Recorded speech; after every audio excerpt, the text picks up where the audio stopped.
Halo semuanya, saya Fiorentina Nova, biasa dipanggil dengan Ibu Nova.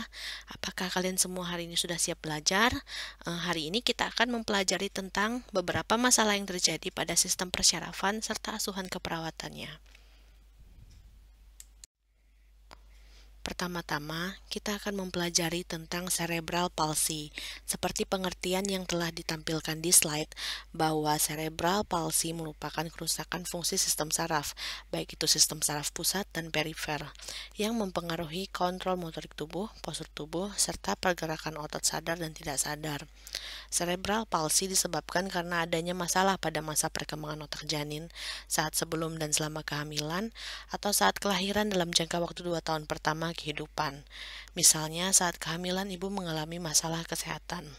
Beberapa faktor resiko yang dapat menyebabkan cerebral palsy adalah kelahiran prematur. Seperti yang kita ketahui bahwa bayi yang lahir prematur memiliki kerentanan terhadap berbagai masalah kesehatan.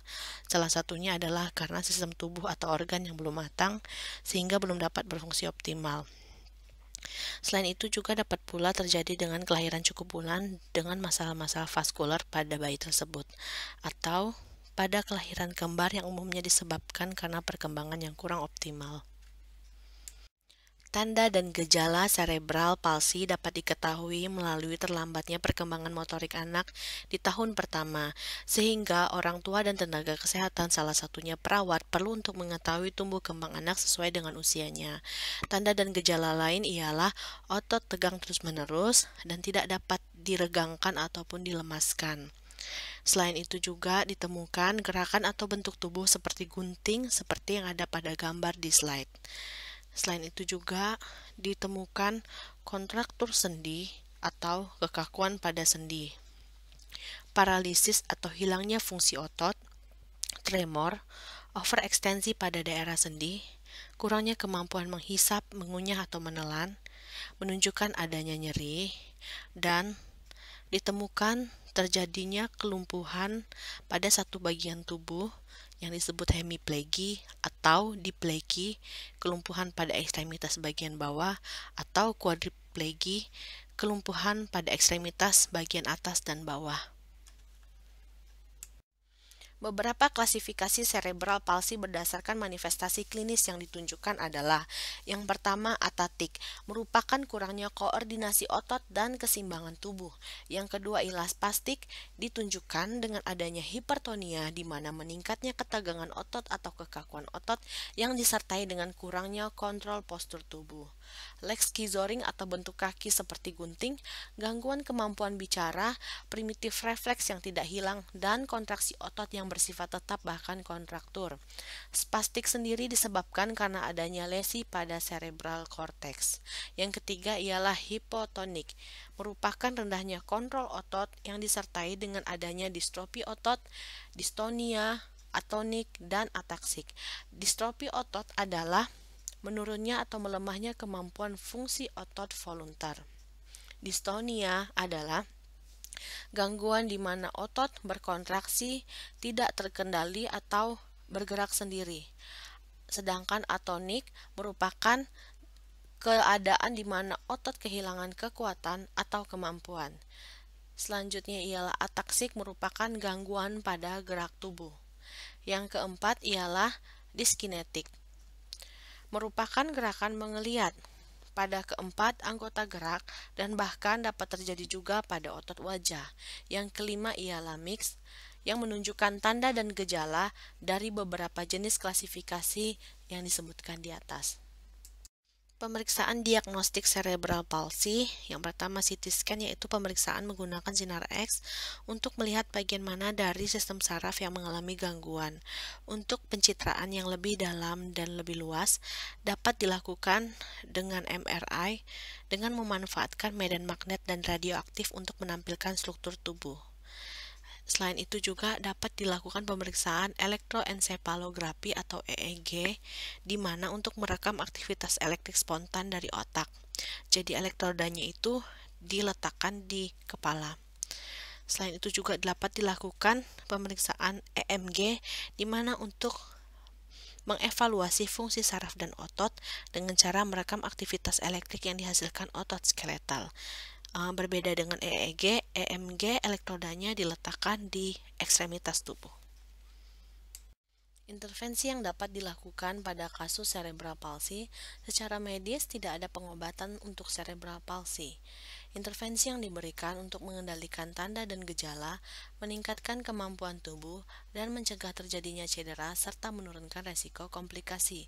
Peran perawat sendiri ialah untuk memandirikan keluarga dalam merawat anak dengan cerebral palsy dengan cara mengajarkan pada keluarga mempertahankan jalan nafas anak, menunjukkan pada keluarga latihan rom pasif, memantau nutrisi serta tumbuh kembang anak, serta memantau terjadinya resiko jatuh dan kontraktur. Beberapa masalah keperawatan yang dapat ditegakkan melalui manifestasi klinis yang ditemukan dari cerebral palsy ialah: yang pertama, gangguan rasa nyaman nyeri; yang kedua, gangguan mobilisasi fisik; yang ketiga, intoleransi aktivitas; yang keempat, perubahan nutrisi kurang dari kebutuhan tubuh karena rendahnya kemampuan menghisap, menelan, dan mengunyah makanan; yang kelima, gangguan tumbuh kembang anak; dan yang keenam ialah resiko injuri. Selanjutnya, kita akan mempelajari tentang neural tube defect atau yang dapat disingkat NTD. Dari namanya dapat kita ketahui bahwa neural tube defect merupakan terdapatnya lubang pada bagian dari sistem saraf, dan hal ini terjadi pada masa perkembangan janin yang merupakan kelainan kongenital. NTB dapat terjadi akibat kurangnya konsumsi asam folat pada masa kehamilan, kelainan kromosom, atau terdapatnya masalah kesehatan pada masa kehamilan. Beberapa klasifikasi NTD ialah: yang pertama, anensepali merupakan kelainan terbukanya tengkorak kepala atau keabnormalan tidak adanya batas yang memisahkan bagian-bagian pada otak, seperti yang terdapat pada gambar di sebelah kiri, di mana bagian otak anak terpapar dengan lingkungan luar. Yang kedua ialah encephalocele, yaitu merupakan ketidaknormalan di mana jaringan otak mengalami herniasi atau berpindah dari posisi normal melalui lubang yang tidak normal pada meningen, sehingga jaringan otak tampak seperti berada dalam sebuah kantong, seperti yang terdapat pada gambar di sebelah kanan. Yang ketiga ialah spina bifida, merupakan ketidaknormalan yang terjadi di mana terdapatnya malformasi atau lubang pada spinal column. Terdapat 3 jenis spina bifida. Yang pertama ialah occulta, merupakan terjadinya malformasi pada satu atau lebih vertebra, seperti yang terlihat pada gambar bahwa spina bifida tidak mempengaruhi jaringan luar tubuh.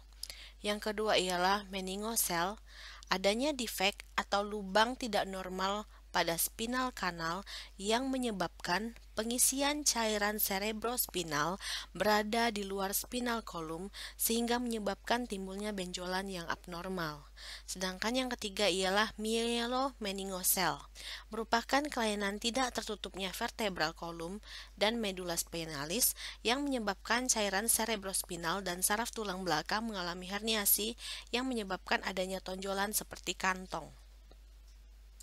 Tanda dan gejala NTD dimanifestasikan berdasarkan letak defeknya. Berikut beberapa tanda dan gejala yang dapat ditimbulkan ialah: hidrosefalus, kerusakan kontrol bernafas, menelan, dan buang air, primitif refleks yang tidak hilang, mudah terpapar penyakit infeksi, kelainan bentuk tungkai bawah disertai adanya kelemahan, atrofi otot atau mengecilnya volume otot, dan spasticity, di mana kondisi otot terus berkontraksi. Pemeriksaan diagnostik untuk mengetahui terjadinya NTD terbagi menjadi 2, yaitu sebelum kelahiran dan setelah kelahiran. Pemeriksaan sebelum kelahiran dapat diketahui melalui USG dan pemeriksaan cairan amnion pada usia 16-18 minggu kehamilan. Sedangkan untuk pemeriksaan setelah kelahiran dapat diketahui melalui CT scan, MRI, myelografi, yaitu pemeriksaan menggunakan radiografi pada spinal kanal dengan melakukan pemberian kontras media positif dan negatif, laringoskopi langsung, dan cranial ultrasound yang berfungsi untuk melakukan scanning pada daerah kepala dengan menggunakan gelombang suara dengan frekuensi tinggi. Intervensi yang dapat diberikan terhadap pasien dengan NTD secara medis ialah tindakan operasi pada daerah defek. Peran perawat sendiri ialah mengkaji sampai di mana kemampuan fungsi sistem saraf anak, mengkaji fungsi BAB dan BAK anak, mengkaji dan merawat bagian yang mengalami defek. Sedangkan untuk post-operative care, yaitu memantau keseimbangan cairan, mencegah terjadinya infeksi, dan merawat luka post-operasi. Selanjutnya juga dapat dibantu dengan mengajarkan ROM pasif. Beberapa masalah keperawatan pada pasien dengan NTD ialah perfusi jaringan serebral tidak efektif, gangguan pola nafas tidak efektif, gangguan mobilisasi fisik, intoleransi aktivitas, resiko infeksi karena terpaparnya bagian tubuh dengan lingkungan luar, resiko perubahan termoregulasi, resiko injuri, dan resiko gangguan tumbuh kembang pada anak. Beberapa masalah yang ditimbulkan disebabkan karena fungsi sistem saraf yang mengatur kerja tubuh mengalami gangguan. Selanjutnya kita akan mempelajari tentang meningitis. Meningitis merupakan peradangan akut yang terjadi pada bagian membran meningan otak dan saraf tulang belakang yang disebabkan karena terjadinya proses infeksi dari bakteri, virus, atau bahan kimia yang masuk melalui rongga pernafasan misalnya pada saat flu atau batuk, kemudian masuk ke dalam aliran darah dan menyebar melalui cairan cerebrospinal. Beberapa tanda dan gejala meningitis ialah mual dan muntah, demam, nyeri kepala berat, bulging fontanel atau bagian fontanel kepala anak tampak menonjol, pupil anisokor, dan opistotonos positioning, yaitu di mana leher dan punggung anak menjadi kaku. Selanjutnya, meningitis juga ditunjukkan dengan hasil positif pada pemeriksaan Kernig sign dan Brudzinski sign. Selain tingginya nilai leukosit karena terjadinya infeksi, pemeriksaan diagnostik yang dapat dilakukan untuk menegakkan diagnosa meningitis ialah lumbal puncture, yaitu pemeriksaan cairan cerebrospinal. Dalam hal ini, perawat berperan sebagai asisten tenaga medis atau dokter dalam melakukan fungsi lumbal. Beberapa masalah keperawatan yang dapat ditegakkan pada kasus dengan meningitis ialah infeksi, perfusi jaringan serebral tidak efektif, gangguan rasanya menyeri, hipertermi, dan gangguan persepsi sensori. Selanjutnya kita akan mempelajari tentang kejang demam. Kejang demam merupakan aktivitas kejang yang terjadi karena peningkatan suhu tubuh. Kejang demam umumnya disebabkan karena adanya infeksi atau faktor risiko memiliki riwayat kejang demam sebelumnya atau anggota keluarga yang memiliki riwayat kejang. Tanda dan gejala pada kejang demam ialah suhu tubuh lebih dari 39 derajat Celcius, kejang tonik-klonik atau kejang pada seluruh tubuh yang berlangsung selama beberapa detik hingga 10 menit yang diikuti dengan penurunan kesadaran. Pada kasus lain, pada anak yang mengalami focal seizure atau kejang parsial, perlu diketahui sebelumnya apakah anak memiliki riwayat mendapatkan antibiotik atau pernah mengalami penyakit infeksi beberapa hari sebelumnya. Klasifikasi kejang demam menurut tanda dan gejala terbagi atas dua, simpel dan kompleks. Pada kejang demam simpel, durasi kejang berlangsung selama kurang dari 10-15 menit. Aktivitas kejang pada seluruh tubuh di mana keempat anggota gerak bereaksi dan tidak ada pengulangan dalam kurang dari 24 jam. Sedangkan kejang demam kompleks memiliki durasi kejang lebih dari 15 menit. Aktivitas kejang hanya terjadi pada bagian tubuh tertentu dan terjadi pengulangan kejang dalam kurun waktu 24 jam. Pemeriksaan diagnostik yang dapat dilakukan pada pasien dengan kejang demam ialah EEG untuk mengetahui aktivitas elektrik dari otak. Yang kedua, jika pasien mengalami focal seizure atau parsial kejang, maka perlu dilakukan pemeriksaan CT scan dan MRI. Intervensi yang dapat dilakukan pada pasien dengan kejang demam secara medis ialah dengan melakukan pemberian diazepam melalui rektal. Peran perawat sendiri ialah memberikan edukasi pada keluarga terkait kejang demam, mengajarkan keluarga untuk dapat mengontrol suhu tubuh anak, menjelaskan pada keluarga untuk mempertahankan keamanan anak selama terjadi kejang. Masalah keperawatan dengan kejang demam ialah hipertermi, bersihan jalan nafas tidak efektif, resiko injuri, dan kecemasan orang tua. Peran perawat pada pasien yang mengalami gangguan sistem persyarafan ialah rapid assessment, yaitu pengkajian secara cepat dan menyeluruh. Yang kedua ialah monitoring perkembangan status klinis. Oleh karena itu, perawat perlu memiliki keterampilan untuk melakukan pengkajian. Beberapa hal yang perlu diketahui pada pengkajian persyarafan ialah riwayat kesehatan pasien, seperti faktor risiko injuri, riwayat pada masa kehamilan atau kelahiran, riwayat kejang pada anggota keluarga. Sedangkan untuk pengkajian fisik, kita perlu mengetahui rapid visual assessment.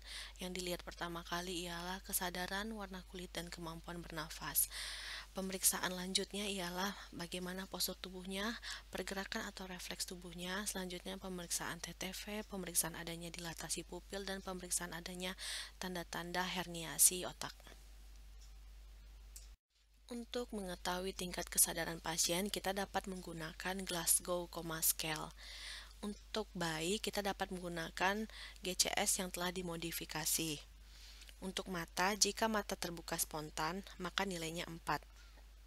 Jika mata terbuka dengan dipanggil atau rangsangan suara, maka nilainya 3. Jika mata terbuka dengan rangsangan nyeri, maka nilainya 2. Dan jika tidak ada reaksi, maka nilainya 1.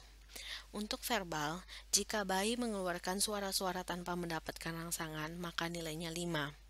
Jika bayi tampak sering menangis tetapi masih dapat dibujuk atau didiamkan, maka nilainya 4. Jika bayi menangis terus-menerus dan susah untuk dibujuk, maka nilainya 3. Jika bayi bereaksi terhadap nyeri atau mengerang, maka nilainya 2.